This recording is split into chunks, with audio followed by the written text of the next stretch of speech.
So you've been told that your pelvic floor muscles are long and weak, and you're wondering, well, how do I get them to work? My name is Dr. Jocelyn Conley. I'm a pelvic floor physical therapist, founder of the Vagina Doc, and in this video, I'm gonna talk to you about how to get your long and weak pelvic floor muscles to work. So in a previous video, we talked about why your pelvic floor muscles may be long and weak. In this video, we talk about what to do about it. So research has shown us that in order to train a muscle, you have to set yourself up in positions that you're gonna be successful. And we could do that two different ways. We could put you in a position that's considered gravity lessened. So you don't have gravity, the force of gravity, to contend with from a pelvic floor standpoint. So that takes out standing, because our body weight, that's a whole nother force, plus the force of gravity is down on the pelvic floor. Same thing with sitting and even, squatting, anything upright. A gravity lessened position can be different positions, such as laying on your back with your pelvis elevated. So not even laying on your back, but making it easier, elevating your pelvis. It could be laying on your back, depending on your structure. It could be on your hands and knees position, or in the hands and knees position with your forearms down. It could be lying face down on your belly, and it could be laying on your side.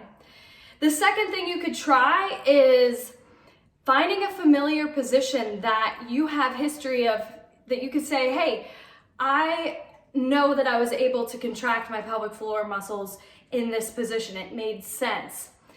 I suggest in the clinic when I'm working with my patients, we go to those positions and see if something clicks.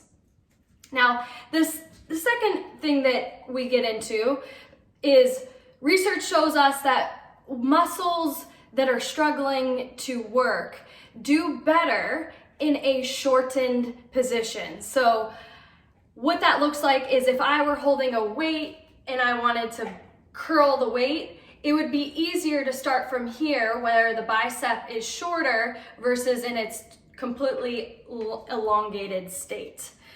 So for the pelvic floor, we can position ourselves or position our hips to shorten the muscle length. And some of those can be your hips together or adducted. Could be your hips are externally rotated, laterally rotated, and also hips extended position.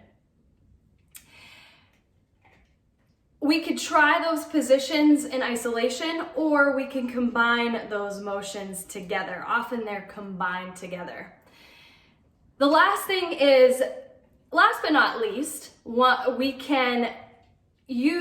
has shown us that utilizing the pelvic floor accessory muscles can improve your ability to get your pelvic floor muscles to work. So what are accessory muscles? These muscles are not the main, they don't replace the target muscle group, they just assist or help.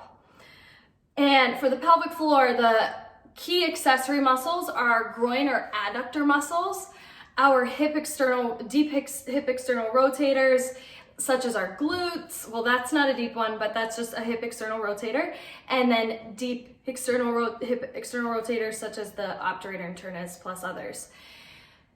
We also could use our feet, which we know are neurologically connected to the pelvic floor muscles. So what does that look like? Well, we can do things that are going to activate any of those muscle groups that I just talked about while thinking about the pelvic floor, using different cues that just make sense to you. So you're gonna think about contracting your pelvic floor muscles along with adding either an isometric, so your muscle's not necessarily changing length, or an isotonic contraction where your muscle is changing length. And that could be like hip adduction, any of that I mentioned, hip adduction, hip extension, hip external rotation, and any of those in combination. So Oh, and can't forget, we could do exercises where you're actually moving certain muscles or recruiting certain muscles in your feet to get the pelvic floor muscles to fire. So in summary, when you are struggling to get your pelvic floor muscles to work, you have 3 strategies that you can implement into your training to try to help your pelvic floor muscles out, and that is finding the position that is successful, whether that is reducing, taking out gravity, or finding familiar positions that make sense to you. Number 2 would be putting yourself, and this could be combined with with the successful positions, but placing your body in a position that shortens the pelvic floor muscles. And then lastly is using or utilizing the help from your pelvic floor accessory muscles. If you are in the Phoenix Valley and you are, wondering how you can get help, I'm practice out of 2 different locations in the Valley, one in the West Valley, one in the Phoenix area. If you are not in Phoenix and you are looking for help from a coaching standpoint, from a fitness standpoint, you can reach out to me to work with me remotely. Either way, if you have any questions or you're interested in transforming your pelvic health, which translates into moving, feeling, and looking better, reach out to me. If you found this video helpful, please press the like button. If you have any comments or questions, please post them in the comments below. And if you know someone that can benefit from this information, please share. We got to spread the word about about pelvic health, because it truly transforms not only women's lives, but whoever that woman is in contact with. But it also is helpful for men as well, because men have pelvic floors too. So thank you guys for watching, and I will see you on the next video.